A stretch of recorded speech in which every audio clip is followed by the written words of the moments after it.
بسم اللہ الرحمن الرحیم۔ شروع اللہ کے نام سے لے کر جو بڑا مہربان اور نہایت رحم والا ہے۔ السلام علیکم ناظرین، آج کی اس ویڈیو میں ہم محسن انسانیت و فخر رسول حضرت محمد صلی اللہ علیہ وسلم کا مبارک سیرت کا کچھ حصہ بیان کریں گے۔ ناظرین، آپ سے گزارش ہے کہ یہ ویڈیو آخری تک دیکھیں۔ ناظرین، ہمارے پیارے نبی حضور صلی اللہ علیہ وسلم ملک عرب میں پیدا ہوئے۔ اسی سرزمین پر پہلے بھی انبیاء کرام مبعوث ہوتے رہے۔ ہر نبی نے اپنے زمانے اور حالات کے مطابق شریعت کی باتیں بتائی، لوگوں کو اللہ کی طرف بلایا، نیکی کی دعوت دی، برائیوں سے روکا۔ آخر میں ہمارے پیارے نبی حضرت محمد صلی اللہ علیہ وسلم مبعوث ہوئی۔ آپ نے بھی وہی تعلیم دی جو سابقہ نبیوں نے دی۔ ناظرین، ہمارے پیارے نبی حضور صلی اللہ علیہ وسلم 12 ربیع الاول بروز پیر صبح صادق کے وقت مکہ معظمہ میں پیدا ہوئے۔ آپ صلی اللہ علیہ وسلم کا نام محمد رکھا گیا۔ ایسا نام عرب میں کسی نے نہیں رکھا۔ آپ صلی اللہ علیہ وسلم جس زمانے میں پیدا ہوئی اسی عام الفیل کہا جاتا ہے۔ فیل کی معنی ہاتھی کی ہے۔ یمن کا بادشاہ ابرہہ کعبہ پر حملہ کرنے کے عرض سے آیا تھا۔ فوج کی سپاہی ہاتھیوں پر سوار تھے۔ ابرہہ کا مقابلہ کسی نے نہیں کیا۔ خدا کا کرشمہ دیکھے کہ اللہ نے ابرہہ کو پسپا کر دیا، جس کے بہت سے سپاہی ہلاک ہوئے۔ عرب میں دستور تھا کہ بچہ پیدا ہوتی ہی دایا کے حوالے کیا جاتا تھا اور وہ اپنے گاؤں لے جا کر اپنی نگرانی میں پرورش کرتی۔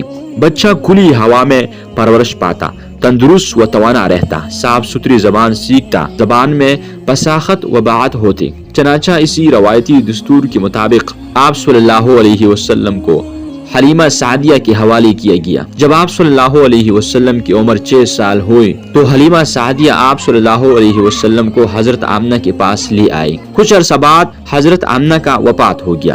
ماں کی شفقت سے محروم ہونے کے بعد آپ صلی اللہ علیہ وسلم کے دادا عبد المطلب نے پرورش کرنے کی ذمہ داری سنبھال لی۔ عبد المطلب نے آپ صلی اللہ علیہ وسلم کو پیار محبت کے ساتھ پرورش کرتے رہے۔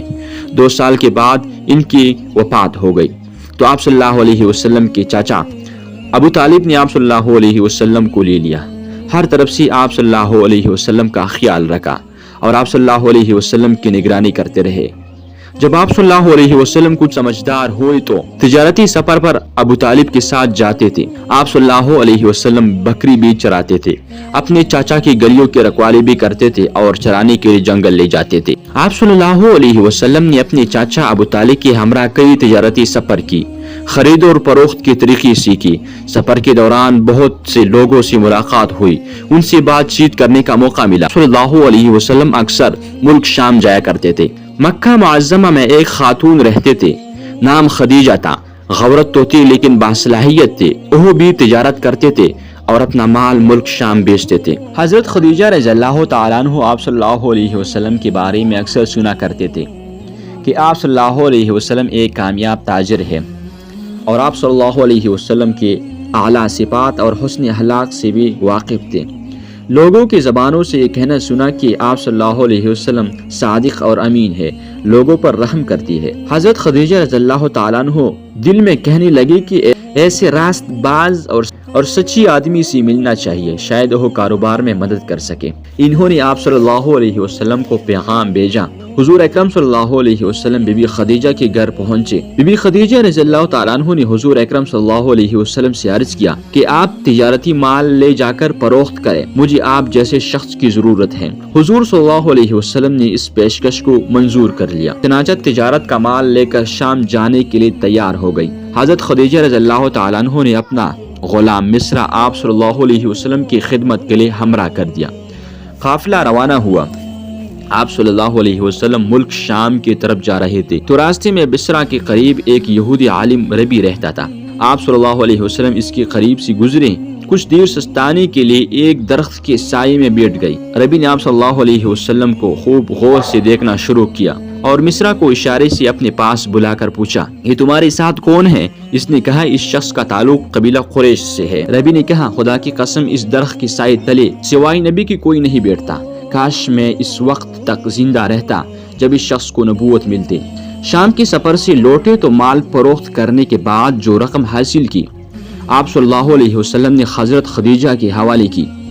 اور حضرت خدیجہ نے مصر سے سفر میں پیش آنے والے حالات دریافت کی۔ آپ صلی اللہ علیہ وسلم کے بارے میں بھی پوچھا۔ مصر نے سفر کے دوران پیش آنے والے واقعات اور آپ صلی اللہ علیہ وسلم کے صلاح کردار کے بارے میں سب کچھ تفصیل سے بتا دیا۔ مصر نے جو باتیں بتائی اس سے حضرت خدیجہ رضی اللہ تعالیٰ عنہ بہت متاثر ہوئی اور حضور صلی اللہ علیہ وسلم کی زوجیت میں آنے کے لیے آپ صلی اللہ علیہ وسلم سے نکاح کی درخواست۔ حضور صلی اللہ علیہ وسلم نے اس پیشکش کو منظور کر لی۔ آپ صلی اللہ علیہ وسلم کی عمر 25 سال تھی اور حضرت خدیجہ رضی اللہ تعالیٰ عنہ کی عمر 40 سال تھی۔ 15 سال کا فرق تھا، نکاح ہو گیا۔ تقریب میں حضرت حمزہ، ابو طالب، حضرت ابو بکر اور برادران قریش شریک ہوئی۔ حضور صلی اللہ علیہ وسلم نے مہر میں 20 اونٹ دی۔ شادی کے بعد حضور اکرم صلی اللہ علیہ وسلم کے حالات بہتر ہو گئے۔ آپ صلی اللہ علیہ وسلم غریبوں کا خیال رکھتے تھے، بے کسوں کی امداد فرماتے تھے، مصیبت زدہ لوگوں کے کام آتے تھے۔ قریش آپ صلی اللہ علیہ وسلم کے سچائی، حسن اخلاق کے قائل ہو گئی۔ ہر شخص آپ صلی اللہ علیہ وسلم کی تعریف کرتا تھا۔ انجمن خلف الفضول، یوں تو سارے عرب میں گمراہی پھیلی ہوئی تھی، ہر طرف بدنظمی، انتشار کا ماحول پایا جاتا تھا، کمزوروں کا جینا دوبر ہو چکا تھا، انصاف کا نام کی کوئی چیز نہیں تھی۔ مکہ کے حدود میں بھی کچھ اس قسم کے حالات پائے جاتے تھے۔ باہر سے کوئی تاجر مال لے کر آتا تو لوٹ لیا جاتا، یا مال خرید کر رقم نہیں دیتا، کوئی کسی کا حق دبا بیٹھتا۔ سرکار دو عالم صلی اللہ علیہ وسلم کو ان خرابیوں کے باعث بہت دکھ پہنچتا تھا۔ مکہ کی سنجیدہ اور انصاف پسند لوگوں نے الفضول کے نام سے ایک انجمن کی بنیاد رکھی، جس کا مقصد تاکہ ہر شخص مظلوموں کی حمایت کی جائے۔ جو شہر مکہ کی حدود میں پائے جائے، خواہ وہ وہی کا باشندہ ہو یا اجنبی، رسول اللہ صلی اللہ علیہ وسلم نے اس عمل کو پسند فرمایا۔ خانہ کعبہ کی تعمیر، یہ تو سب ہی جانتی ہے کہ آج سے 4000 سال پہلے حضرت ابراہیم علیہ السلام نے خانہ کعبہ کی بنیاد رکھی۔ تعمیر میں حضرت اسماعیل نے بھی حصہ لیا۔ خانہ کعبہ جس حالات میں آج نظر آ رہی ہے، پائیداری اور خوبصورتی کے اعتبار سے قدیم کعبہ سے بہت فرق ہے۔ صدیاں گزر گئی، آج بھی اللہ کا یہ گھر قائم ہے۔ کبھی ایسا بھی ہوتا تھا کہ خراب موسمی حالات اور بارشوں کی وجہ سے عمارت بوسیدہ ہو جاتے تھے تو مرمت کرنے کی ضرورت پیش آتی۔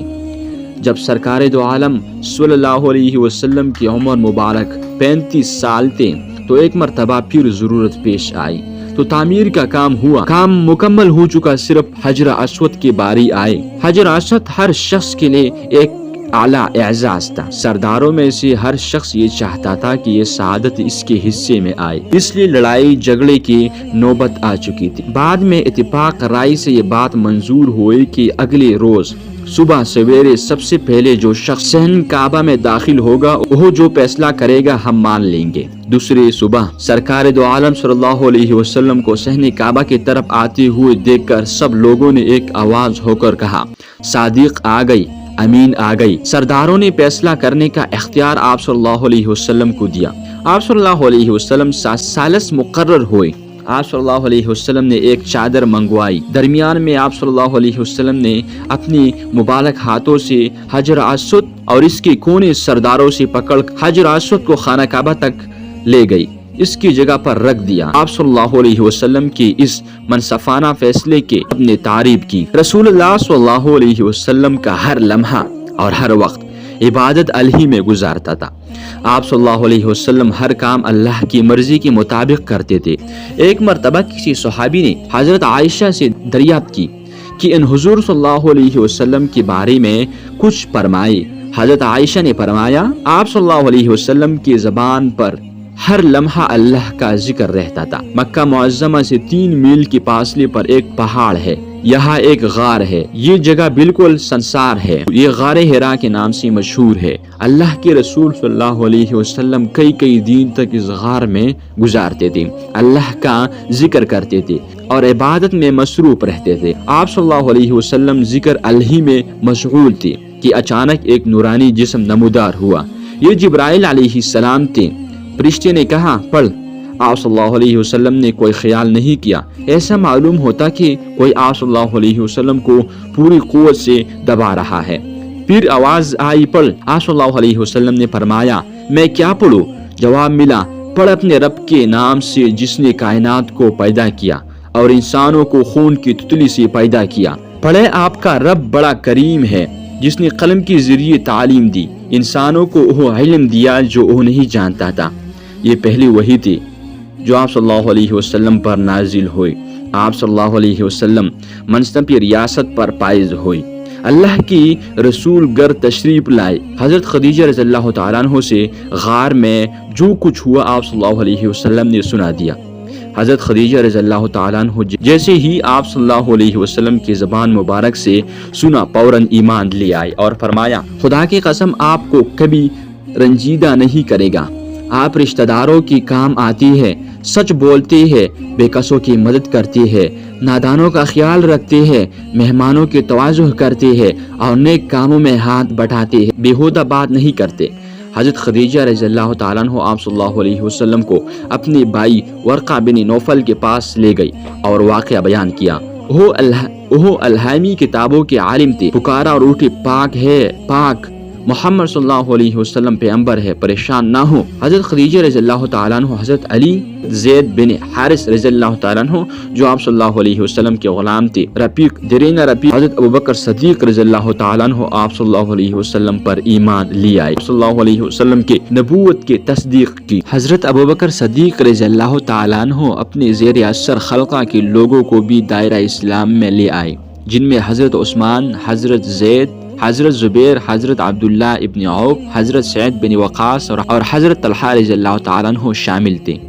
ایمان لانے والوں میں اضافہ ہی ہوتا رہا، حتیٰ کہ مسلمانوں کی تعداد 30 سے بڑھ گئی۔ تبلیغ کا سلسلہ جاری رکھنے کے لیے حضرت ارقم کے گھر کو مرکز بنا لیا۔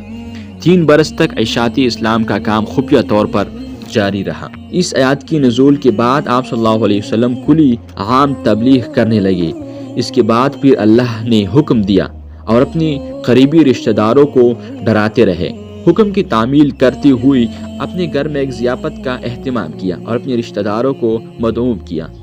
کھانے کے بعد آپ صلی اللہ علیہ وسلم نے تقریر کرتے ہوئے فرمایا میں وہ چیز لے کر آیا ہوں جس میں دنیا اور آخرت دونوں میں بھلائی ہے۔ پھر آپ صلی اللہ علیہ وسلم نے مہمانوں سے پوچھا ایک نیک کام ہے، اس میں کون میرا ساتھ دے گا؟ مجلس میں خاموشی چھا گئی، جواب کسی نے نہ دی۔ اچانک حضرت علی رضی اللہ تعالیٰ عنہ اٹھ کر کھڑے ہوئے اور فرمایا میں عمر میں کم سن ہوں لیکن میں آپ کا ساتھ دوں گا۔ حضرت علی رضی اللہ تعالیٰ عنہ کے کہنے پر لوگ ہنس پڑے، کچھ نے تو مذاق بھی اڑا۔ ایک اور موقع پر آپ صلی اللہ علیہ وسلم نے عزیزوں کو متوجہ کیا۔ آپ صلی اللہ علیہ وسلم کوئی سپا پر چڑھ گئے اور قریش کے لوگوں کو ہر ایک کا نام لے لے کر پکارنا شروع کیا۔ جب سب جمع ہو گئے تو آپ صلی اللہ علیہ وسلم نے ارشاد فرمایا لوگوں اگر میں تم سے کہوں کہ پہاڑ کی پیچھے سے ایک مسلح لشکر جمع ہے اور تم پر حملہ کرنے والا ہے، کیا مجھے سچا سمجھو گے؟ لوگوں نے جواب دیا تم ہی صادق اور امین پایا ہے، تو جو کچھ کہے گا سچ کہے گا۔ آپ صلی اللہ علیہ وسلم نے فرمایا تم کو ایک خدا کی جانب بلاتا ہوں اور تمہارے دلوں میں جو وہم ہے میں اسے دور کرنا چاہتا ہوں۔ میں تمہیں خبردار کر رہا ہوں کہ کفر اور شرک سے باز آ جاؤ، ایک خدا پر ایمان لاؤ ورنہ تم برباد ہو جاؤ گے۔ تم اس دن سے ڈرو جب خدا کے سامنے حاضر ہو کر اپنے اعمال کا حساب دینا ہوگا۔ دوستو اس مبارکہ سیرت کا دوسرے حصے آنے والی ویڈیوز میں دیکھے گا۔ تو دوستو ملتے ہیں دوسری ویڈیوز میں، اس وقت تک اللہ حافظ۔